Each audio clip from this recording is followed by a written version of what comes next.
Hi friends, welcome to serial அரங்கம். இந்த அரங்கத்துக்கு உங்களை மனதார வரவேற்கிறேன். இன்றைக்கி நம்ம ஜூன் 2ஆம் தேதி பார்க்க போகிற ரிவ்யூ என்னன்னு பார்த்தீங்கன்னா, அழகே அழகு சீரியலுக்கான ரிவ்யூ தான். எப்போவுமே பார்த்தீங்கன்னா, நல்லவங்களை ஆண்டவன் ரொம்ப சோதிப்பார், ஆனால் கைவிட மாட்டார் அப்படின்னு சொல்லிட்டு ஒரு டைலாக் கூட இருக்கு இல்லையா? அதே மாதிரி தாங்க இந்த பாக்யராஜை கடவுள் ரொம்பவே சோதிக்கிறாரு.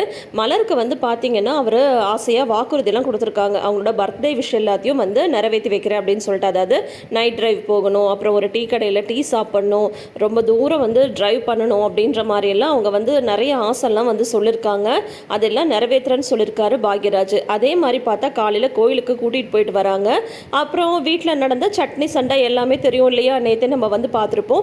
இப்போ பாக்யராஜ் பேங்க்கில் ஒர்க் பண்ணிட்டு இருக்கும்போது பார்த்தா பாக்யராஜ்க்கு கடன் கொடுத்த ஒருத்தர் கால் பண்ணிகிட்டே இருக்காங்க. ஏன்னா 2 மாதமாக பாக்யராஜ் வட்டி கட்டாமல் விட்டுட்டாரு.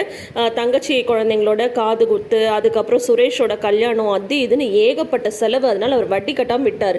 அவர் பார்த்தீங்கன்னா ஆஃபீஸ்க்கே வந்துடுறாங்க. பாக்யராஜ் கால் அட்டன் பண்ணுறாங்க. அப்போ பார்த்தா நான் கீழே தான் இருக்கேன், கீழே வாப்பா அப்படின்னு சொல்கிறாங்க. கடன் வாங்கும் போது என்னெல்லாம் சொல்லி கடன் வாங்கினா, ஆனால் 2 மாதமாக வட்டியே வரல.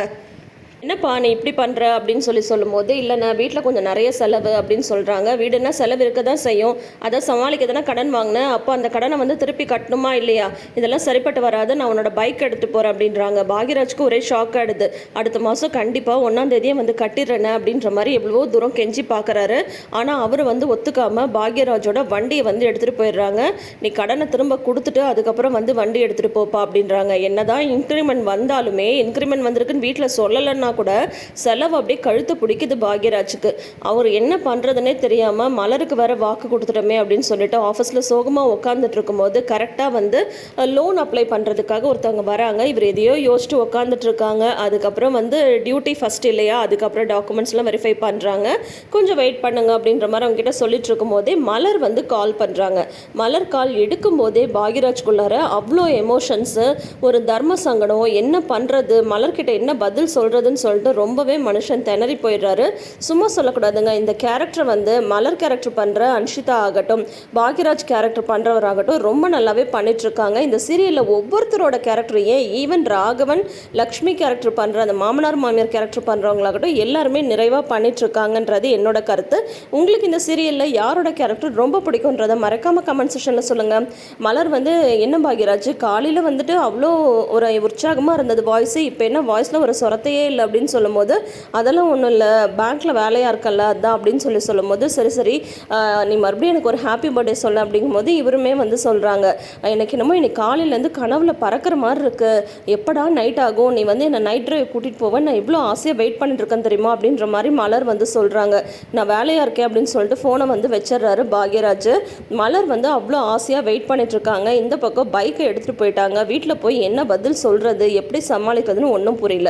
ஒரு பக்கம் இதெல்லாம் இப்படி இருக்கும்போது மதி இருக்காங்க இல்லையா, இது வரைக்கும் நான் கேக் கட் பண்ணி பர்த்டேவே செலிப்ரேட் பண்ணதில்லன்னு மலர் சொன்னதுனால வீட்டில் சர்ப்ரைசிங்காக ஒரு கேக் கட்டிங்க்கு ரெடி பண்ணிட்டு இருக்காங்க மதி.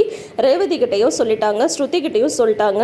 ரேவதி கிட்ட வீட்டுக்கு கிளம்பி வாங்க அப்படின்ற மாதிரி சொல்கிறாங்க. அப்படியே உன் தம்பிக்கும் நீங்களே கால் பண்ணி சொல்லிடுங்க அப்படிங்கும் போது, ஏன் உன் புருஷன்ட்ட நீ பேச மாட்டே அப்படின்னு ரேவதி கேட்க மதி சொல்கிறாங்க, இல்லை நான் கேட்டால் 1008 கேள்வி கேட்பாரு, நீங்கள் சொன்னால் பேசாமல் வந்துடுவார், விஷயத்தை சொல்லி வீட்டுக்கு வர சொல்லுங்க அப்படிங்கவும் ஒன்று ரேவதியை சுரேஷ்க்கு கால் பண்ணி இந்த மாதிரி வீட்டுக்கு வாங்குறாங்க. என்னக்கா ஏதாவது பிரச்சனையாகும் போது, இல்லைடா இன்னைக்கு அன்னைக்கு பர்த்டே அப்படின்னதும் அப்போ தான் சுரேஷ்க்கு ஞாபகம் வருது, ஆமாம் காலையில் அம்மா கூட சொன்னாங்கல்ல பிறந்த நாள்னு கோயிலுக்கு போயிருக்காங்கன்னு சொல்லிட்டு அது ஞாபகம் வருது குழந்தனுக்கு. சரிக்கா நான் வந்துடுறேன் அப்படின்றாரு சுரேஷ். ஆஃபீஸ்லேருந்து மதி வந்ததும் அந்த நாள் ஃபுல்லாகவே அவங்களுக்கு வேலையும் குஷியமாக போயிட்டுருக்கு. மலருக்கு வழக்கம் போல் அதுதான் இல்லையா? இருந்தாலும் மதி வெயிட் பண்ணிட்டு இருக்காங்க, எல்லாரும் வரட்டும் கேக் கட் பண்ணலாம் அப்படின்னு சொல்லிட்டு. ஸ்ருதியுமே அதுக்கான ஏற்பாடெல்லாம் மலருக்கு தெரியாமல் செஞ்சுட்டு இருக்கும்போது பாக்யராஜ் ரொம்ப டல்லாக வராரு. என்ன பாக்யராஜ் ஏன் இவ்வளோ சீக்கிரம் வந்துட்டீங்க, ஆனால் டல்லாக இருக்கீங்களே அப்படின்னு சொல்லிட்டு கேட்குறாங்க மலர். அதெல்லாம் ஒன்றும் இல்லை, வெயில் அதிகமாக இருக்குல்ல அதான் அப்படின்னு சொல்லிட்டு சொல்கிறாரு பாக்யராஜ். உடனே மலர் கேட்குறாங்க, இன்றைக்கி நைட் ட்ரைவ் நம்ம போகிறோம் தானே அப்படிங்கும்போது, சரி உன்னோட பைக் சவுண்டே கேட்கலையே அப்படின்றாங்க மலர். இல்லை பைக்கை வாட்டர் வாஷ் கொடுத்துருக்கேன் அப்படின்னது, காலையில் தானே 1 மணி நேரம் கழுவுனீங்க அப்படின்னு கேட்கும்போது, இல்லை காலையில் வந்து பேங்க்குக்கு போகும்போது வண்டியில் சேராயிடுச்சு அதான் அப்படின்னு சொல்லியிருக்காங்க. வாட்டர் வாஷ் முடிச்சுட்டு நைட்டெல்லாம் பைக் வந்து வந்துடும் தானே, நம்ம வந்து டிரைவ் போகிறோம் தானேன்னு ரொம்ப ஆசையாக ஆவலாக வெயிட் பண்ணிகிட்ருக்காங்க. அதாவது அடிக்கடி ஹஸ்பண்டோட வெளியில் போகிறவங்களுக்கு, ஒரு டின்னர் நைட் போகிறவங்களுக்கு இதெல்லாம் ஒரு விஷயமாகவே தெரியாதுங்க. ஆனால் வீட்லேயே இந்த மாதிரி கிட்டத்தட்ட ஹவுஸ் அரெஸ்ட் இருக்கிற மாதிரி இருக்கிற மலர் மாதிரியான லேடிஸ் எல்லாத்துக்கும் அந்த ஒரு நாள் வந்து நம்மளுக்கு கிடைக்காதா, நம்ம வந்து ஆசையாக ஸ்பெண்ட் பண்ண மாட்டோமா அப்படின்றவங்களுக்கு கண்டிப்பாக இது ஒரு பெரிய எதிர்பார்ப்பாக தான் இருக்கும். என்னம்மா இந்த பொண்ணு இதுக்காக இவ்வளோ இது பண்ணுதுன்ற மாதிரி யாரும் நினைக்காதீங்க. ஏன்னா அந்த வீட்டில் காலையில் 4 மணிக்கு எழுந்தால் நைட்டு 11 மணி வரைக்கும் அந்த பொண்ணு ஓடிட்டே இருக்காங்க இல்லையா. அப்போ தனக்கான நாள் அந்த பர்த்டே வரும்போது அவங்களோட எதிர்பார்ப்பு அந்த மாதிரி தான் இருக்குன்றது என்னோட கருத்து. நீங்கள் என்ன நினைக்கிறீங்கன்றதை மறக்காமல் கமெண்ட் செஷனில் சொல்லுங்கள்.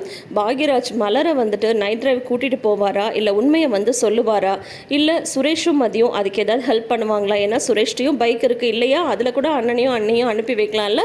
என்ன நடக்க போகுது வெயிட் பண்ணி பார்ப்போம். தொடர்ந்து அப்டேட்ஸ்க்கு நம்ம சேனலை மறக்காமல் சப்ஸ்கிரைப் பண்ணிக்கோங்க. இந்த வீடியோ உங்களுக்கு பிடிச்சிருந்ததுன்னா வீடியோக்கு ஒரு லைக் கொடுங்க. இந்த சீரியல் அரங்கம் நிறைந்த அரங்கமாக மாற நீங்களே காரணமாக இருங்க. தேங்க்யூ.